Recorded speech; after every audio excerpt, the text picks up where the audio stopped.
आज का क्वेश्चन है, लोक साहित्य एवं संस्कृति के मध्य संबंधों की विवेचना करते हुए लोक साहित्य की संलग्न की समस्या का संक्षेप वर्णन करें।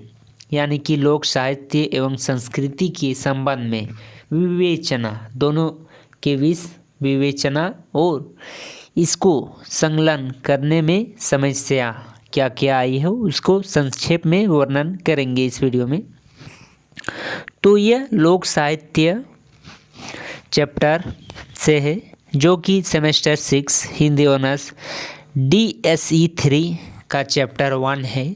इसमें चैप्टर 1 में आपको पढ़ना होगा लोक साहित्य की परिभाषा एवं स्वरूप, लोक संस्कृति अवधारणा, लोक साहित्य और संस्कृति, लोक साहित्य की संलग्न की समस्या। तो यह लास्ट क्वेश्चन है, लोक साहित्य की संलग्न की समस्या से आधारित क्वेश्चन है।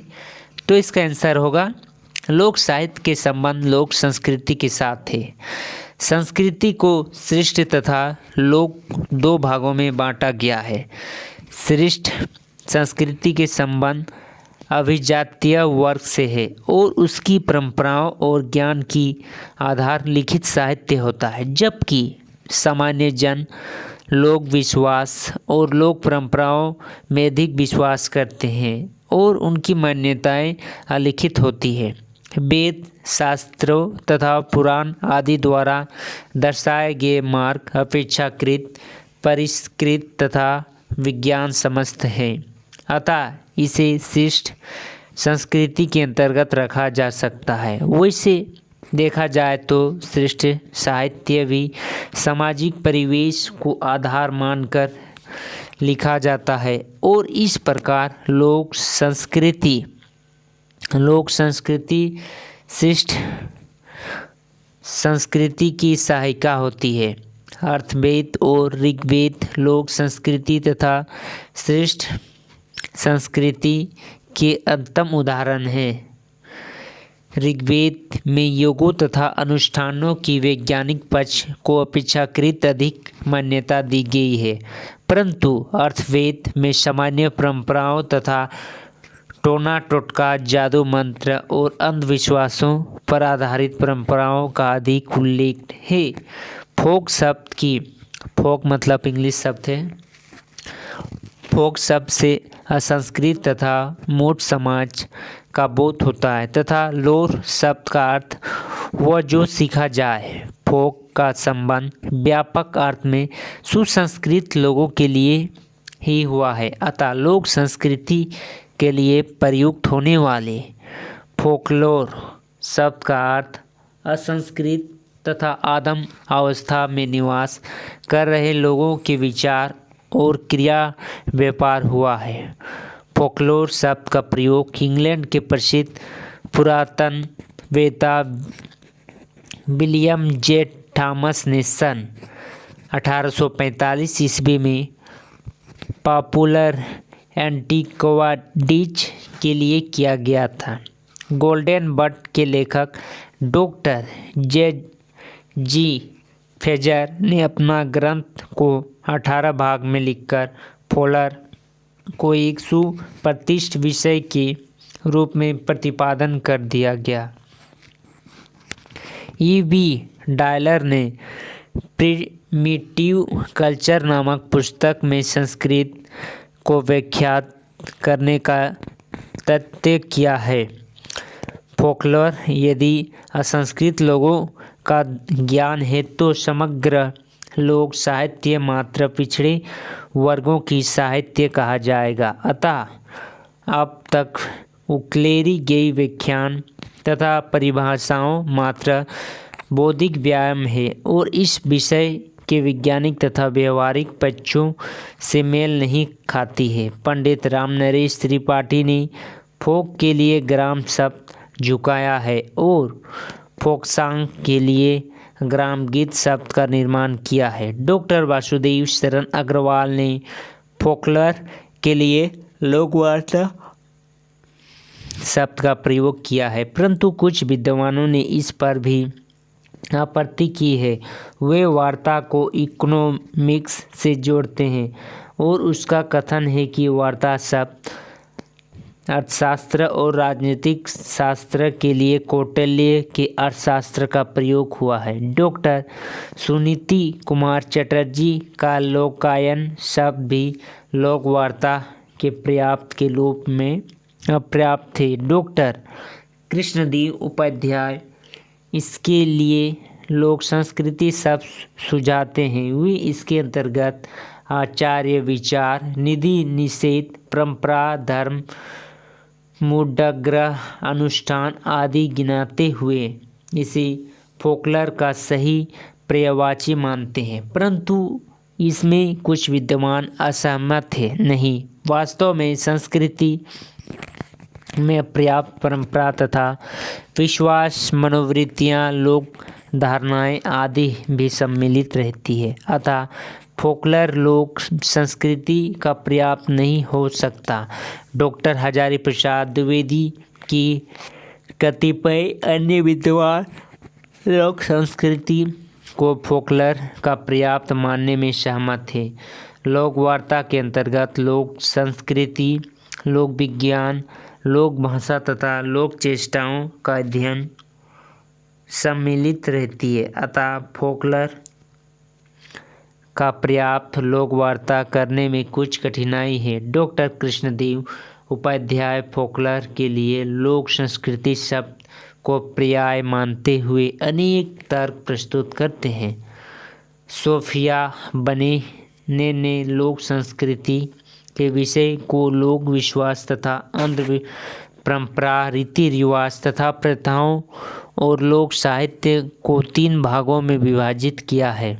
ये जिस प्रकार लोक साहित्य लोक संस्कृति का एक अंग मात्रा रह जाता है और उसके अंतर्गत लोक कथाएँ, लोकगीत, पहलिकाएँ, कहावत, सुफृतियाँ आदि का अध्ययन ही संभव है, जबकि लोक विश्वास, शकुन, अपशगुन, जादू टोना, जीवन मृत्यु तथा पृथ्वी और ब्रह्मांड संबंधित धारणाएं और सामाजिक और राजनीतिक हस्तांगत जीवन, व्यवसाय, व्रत, त्योहार आदि संबंध अनुष्ठान लोक साहित्य के अंतर्गत नहीं आते हैं। लोक भाषा इसके अंतर्गत लोकवाणी के सभी प्रकार तथा लोकगीत, लोक कथाएँ, वाक्य, चुटकुले, सुकृतियाँ, पहलिकाएँ आदि सम्मिलित रहते हैं।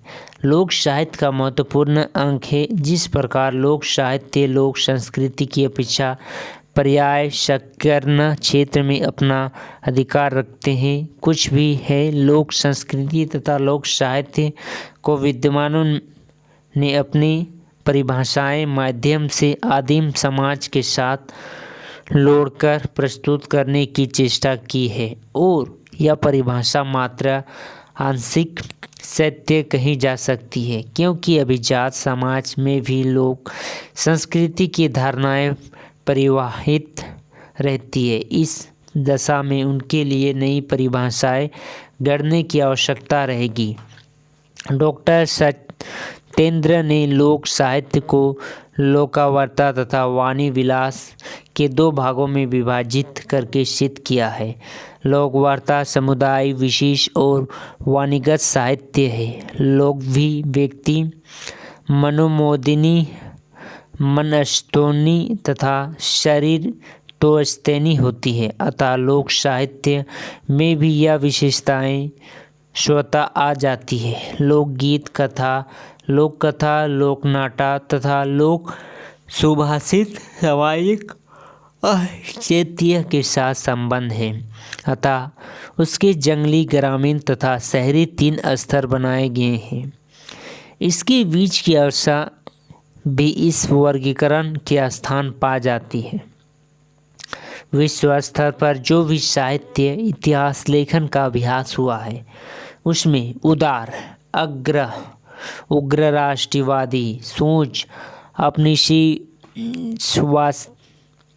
अपनिवेशिकवादी मानसिकता और वर्गीय आधार पर लेखन हुआ है। लेकिन लोक तीनों विचार सराहनीय है। इसी नतीजे तक नहीं पहुंचा जा सकता है।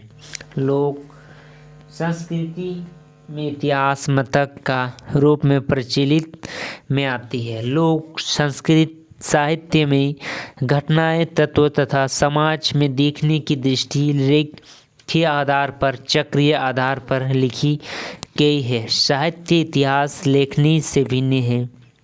लोक साहित्य वार्ताकार दृष्टि के समय को देखता है। उदाहरण के लिए भारत के जनजातीय समाजों में वंचित साहित्य में समय को देखने की दृष्टि चीटी की बिल के मानदंड है। भारत के अंडमान निकोबार द्वीप समूह की प्राचीनतम भाषा बो को बोलने वाली आखिरी महिला की मौत के साथ 65,000 वर्ष पुरानी भाषिक साहित्य परंपरा का अवसान हो गया है। इस रूप में देखे जाए तो जनजातीय लोक साहित्य और भाषा के प्रति भारतीय समाज की उदासीनता ही प्रतिबिंबित होती है। वर्तमान लोक साहित्य के अध्ययन के संदर्भ में सबसे बड़ी चुनौती है लोक साहित्य का दस्तावेजीकरण की। दूसरी चुनौती इसमें पाठ और मर्म की गाने को समझाने वालों की पहचान करना। जैसा लोक कथाओं में एक वर्ग मंडकर कही जाने वाली श्रेणी के अंतर्गत आती है। इस वर्ग में 4 तरीके की लोक कथाएं होती हैं। स्त्री पुरुष बच्चों का वर्ग का उदाहरणता लोक कथाएं। इस रूप में देखें तो भीलों की कथाएं का चित्रांकन एक रात के अंतर्गत किया जाता है। भील समुदाय के लोग जो भी इस जीवन में दिखते हैं उसे लोकायन की दृष्टि से सामूहिक रूप से एक रात के भीतर चित्रात्मक रूप में अंकित करते हैं। यह कथा कहने की शैली और उद्देश्य लोक कला रूप का सामूहिक समायोजन है।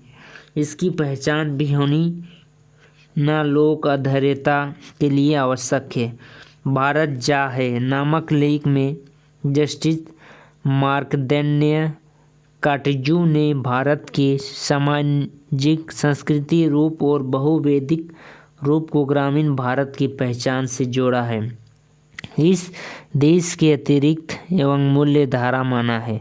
भारतीय लोक साहित्य की रूपरेखा की लेखिका डॉक्टर दुर्गा भागवत ने पश्चिमी विश्व में लोक साहित्य का अध्ययन आलेख के अंतर्गत बताया है को पश्चिम में लोक साहित्य के अध्ययन का प्रारंभ टायूटनिक पर जोपरा दंतकथाएं एवं दृष्टि संबंधित देवस्तरीय संग्रह के रूप में है होमर सामने आया है।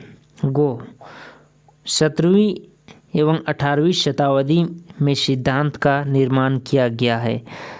कल्पनावाद के प्रभाव स्वरूप विद्वान टायूटानिक एवं पव भाषा विषयक अनुसंधान के लिए प्रेरित हुई है। 2 ग्रिम बंधुओं ने जर्मन भाषा में वाल्ज्य कंडे शब्द का प्रयोग किया है। परिणामित जल्य थोलेस द्वारा 1846 में लोक साहित्य के रूप में इसका अनुवाद किया है। लोक साहित्य के अध्ययन में ग्राम बंधुए जैकब ग्रिम ने केनहार्डिस फ्रांस 1834 वेल्डेहम की जर्मन भी कथाएं का पुस्तक सुप्रसिद्ध है के उदय के साथ लोक साहित्य का भाषा वैज्ञानिक के रूप प्रधानता में आ गई है। तीसरा है मज्य मूलर पर पंचतंत्र का प्रथम यूरोपीय अनुवादिक वैनखेफ का प्रभाव तथा थायोडोर वैनफे द साइंस ऑफ माइथोलॉजी भारतीयवादी सिद्धांत का प्रतिपादक है। उसका मत था कि भारत के सभी देव कथाएं और नीति कथाओं का जन्म स्थान है। इस सिद्धांत के अन्य समर्थक थे जेस्यू मूलर, एम्यूलर, क्रास्कुन, पोलिच, डेविडस एवं सर जेम्स कोच। मैजेंस लूरर ने तुलनात्मक देवशास्त्रीय एवं तुलनात्मक भाषा विज्ञान के व्याज्यकार के रूप में भूमिका निभाई है। 4. प्राकृतिक प्रतीकादिवादी इस संप्रदाय के स्थापक रीक ने की है। रीक का मत है कि सारा देव कथाओं का मूल्य केंद्र सूर्य है। इस सिद्धांत की आलोचना अमेरिका के मानवीय शास्त्रीय लेख ने की है। लोई ने की है। लोई के अनुसार केवल सूर्य प्रतीकवाद ही सभी कथाओं की व्याख्या नहीं कर सकता। अनेक स्थानीय देव कथाएं स्थानीय प्राकृतिक प्रतीकवाद का भी प्रयोग करती हैं। 5. अवधारवादी ह्यूम रिजूट इस सिद्धांत का प्रतिपादन फ्रांसिस विद्वान वेनिलर तथा लेम्यूरेले थे। इसका मत था कि देवकथा का जन्म ऐतिहासिक सत्य की अति कल्पना से मिलन के परिणाम स्वरूप होता है। 6. हेतुवाद संबंधित संप्रदाय डेनहार्ट इस संप्रदाय का संपादक था। उसके अनुसार देवकथाएं उद्देश्य कथाएं हैं। वे घटनाओं के कारण को स्पष्ट करती है। प्रसिद्ध मानवशास्त्रीय रिवर्स ने इस सिद्धांत की आलोचना की है। लोक साहित्य की वास्तविक अध्ययन का सूत्रधार डेविड सरफेजर थे। इंग्लैंड में लोक साहित्य समाज 1858 की स्थापना की है। लोक साहित्य समाज 1878 की स्थापना की है। लोक साहित्य समाज जो कि 1878 में स्थापना हुई है। विभिन्न देशों में लोक कथाओं का संग्रह किया गया है। लोक साहित्य की परिभाषा इसकी निर्माण करने वाले तत्वों का अध्ययन वैज्ञानिक व्याख्या के साथ शुरू हुआ है। सामान्य प्रचलित जीवन के साथ घनिष्ठ संबंध का दौर। पहला में है नृशास्त्रीय संप्रदाय। एंड्रयू लॉन्ग इसके संस्थापक थे। उन्होंने पौराणिक काव्य संबंध स्थितियों की व्याख्या विभिन्न देश एवं जनसमूह के पुरुष संबंध सामान्य तत्वों को समझाने के संदर्भ में की है। अति जीवन के सिद्धांत के प्रतिपादिक लाइलोर थे। उनका मत है कि सज्ज समाज मनुष्य की कहानी आदिकालीन अति जीवन की लैंगिक है। इस सिद्धांत का संवर्धान सिद्धांत और इस लोक साहित्य में प्रस्तुत किया है। 3. विभागवादी और विस्तारवादी संप्रदाय इस सिद्धांत का प्रतिपादन क्रेन और आने थे। बाद में थालचंस ने इसे आगे बढ़ाया। इस सिद्धांत का मत है कि मूल रूप में एक कहानी है जो कि विश्व भर में प्रस्तुत कहानी के मूलधार के रूप में कार्य करती है। यह अध्ययन भौगोलिक ऐतिहासिक विधि द्वारा किया गया है। 4. अमेरिकन नृत्य शास्त्रीय संप्रदाय फ्रेंच बोझ इस संप्रदाय के प्रतिपादक थे। उन्होंने कथाओं के अनेक रूपकता का सिद्धांत प्रतिपादन किया। 5. मनोवैज्ञानिक संप्रदाय प्राण द्वारा प्रतिपादित इस सिद्धांत ने लोक साहित्य के अध्ययन को प्रभावित किया। यूक ने लोक कथाओं के मनोवैज्ञानिक पक्ष को समझने के लिए इस विधि का व्यवहार किया। 6. अधिकार संबंधित संप्रदाय डॉक्टर मालिनस्की ने इस संप्रदाय के प्रवर्तक हायत सांप्रदायिक कथाओं के स्वतंत्र प्रादुर्भाव का प्रवर्तक हैं। संस्कृतियों कि स्वतंत्रता प्रादुर्भाव एवं स्वाभाविक है। विश्वास रखता है समान संस्कृति एक दूसरे से स्वतंत्र हो सकते हैं ने योग्य है। समान साहित्य सामाजिक और प्राकृतिक दिशाएं समान रिवाज और विचारों को उत्पन्न करती है। पश्चिम में लोक साहित्य के अध्ययन के 4 चरण हम देख सकते हैं। प्रथम कालखंड में देवत्य कथाओं के संग्रह पर बल दिया गया है। दूसरा कालखंड में दैवीय भाषीय और तुलनात्मक आधार पर प्रश्न मिलता है। तीसरा कालखंड में लोक साहित्य और वैज्ञानिक विवेचना का प्राथमिकता मिलने लगी है। चौथे कालखंड में मानवीय शास्त्रीय समाजशास्त्रीय भाषाशास्त्रीय एवं मनोवैज्ञानिक ने लोक साहित्य को स्थानीय जनसमूह एवं समाजों की संस्कृति और उनके सामाजिक मनोभावों के संदर्भ में समझाने का प्रयास किया है। अमेरिका और यूरोप महाद्वीप के इस देश में आगे बढ़े।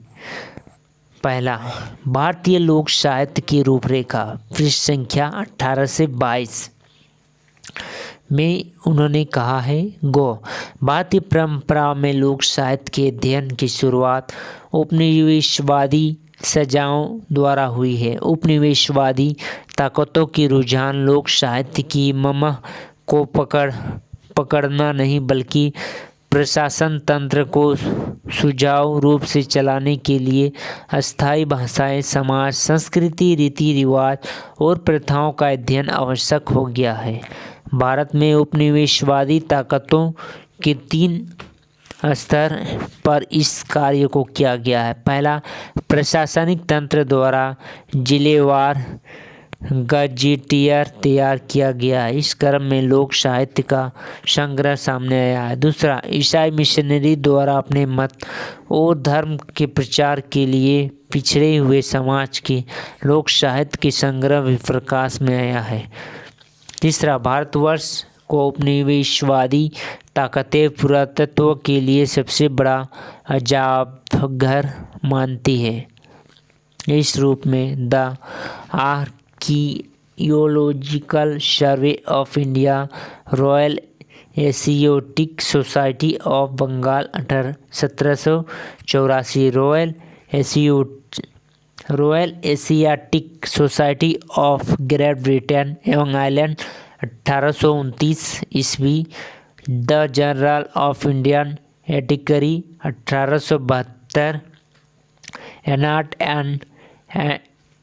एंड एंट्रोक्यूस्टिक ऑफ राजस्थान 1829 जैसे कोई संस्थान ने व्यक्तियों के सहयोग से सामने आए। विलियम नामर ब्राउन ने Hindu stories in American negro folklore 1920 भारतीय संबंध को अफ्रीका से जोड़ने का प्रयास किया है। विलियम कुक ने अपना पुस्तकों में उजली भारत को लोक जीवन को अपने संगीत रंगीनों के साथ प्रस्तुत किया है। इनकी महत्वपूर्ण पुस्तक है an Indian ghost stories. Bharat और पश्चिम के लोककात्य अलग अलग विषयानुसार की ज़रूरतों के हिस्सा बनकर प्रकाश आया है। सर्वप्रथम नेतृत्वकर्ता ने आदि समाज का अध्ययन के लिए किया है। लोक एवं अध्ययन की शुरुआत की है, जो कि इसमें वही आदिम समाज में गोत्र जो निर्जातीय इकाई का स्रोत माना है, इस पर प्रकाश डालने में सहूलियत हुई है। सामाजिक शास्त्रियों ने लोक अध्ययन समाज विवाह व्यवस्था, समाज, रिश्तेदार एवं समाज के स्वरूप पर प्रकाश डालने के लिए किया है। इतिहास वेताओं ने पुरातत्त्विक अध्ययन के आधार पर समानांतर लोकाध्ययन की शुरुआत की है, जिसमें लोक की इतिहास लिखा जा सकता है। इन सबके लिए लोक साहित्य संस्कृति साहित्य कच्ची सामग्री थी, वह अलिखित और मौखिक थी, जिसमें संकलन और विश्लेषण करने के लिए परंपरागत अध्ययन प्रस्तुत पद्धति से भिन्न नई तकनीकी प्रविधि का व्यवहार अनिवार्य हो गया। इन सब के अतिरिक्त लोक साहित्य केंद्र, लोक संस्कृति केंद्र स्थापित करके उच्च शिक्षा के क्षेत्र में भारतवर्ष की अकादमिक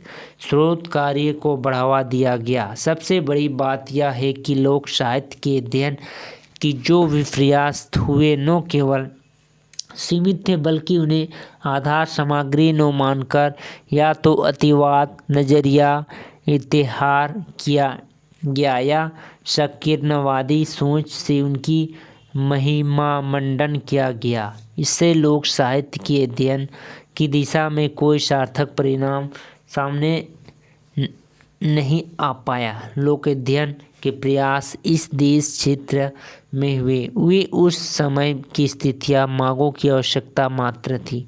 उदाहरण के लिए पाश्चात्य देशों में लोक अध्ययन विशेषकर यूरोप राष्ट्र की परिप्रेक्ष्य में राष्ट्रीयवाद का द्रव्य करने एवं उसके जड़ों को मजबूत करने के लिए हुआ। यहीं दूसरी ओर अमेरिका की लोक अध्ययन अमेरिकी निगों ने अपनी मूल अमेरिका जड़ों की तलाश मात्र था। भारतीय संदर्भ में लोक अध्ययन की शुरुआत अंग्रेजों ने की। औपनिवेशिक तंत्र की मजबूती करने के लिए वे लोगों की भाषा, रीति रिवाज, धर्म परंपरा सीखना अनिवार्य हो गया था।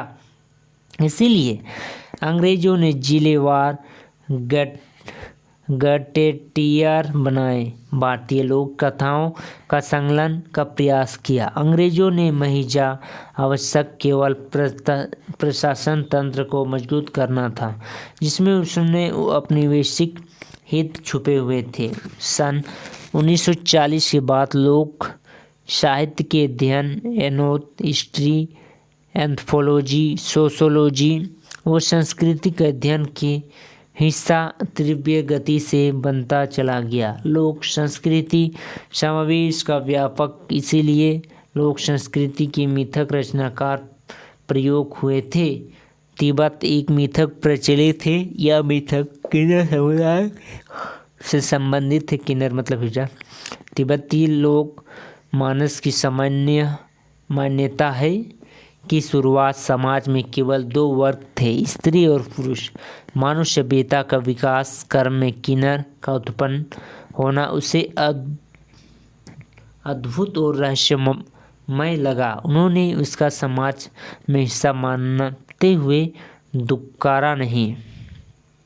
ये थे लोक संस्कृति और साहित्य से संबंधित क्वेश्चन जो कि सेमेस्टर 6 हिंदी ऑनर्स DSE 3 का चैप्टर 1 का क्वेश्चन था लास्ट। आपको कैसा लगा?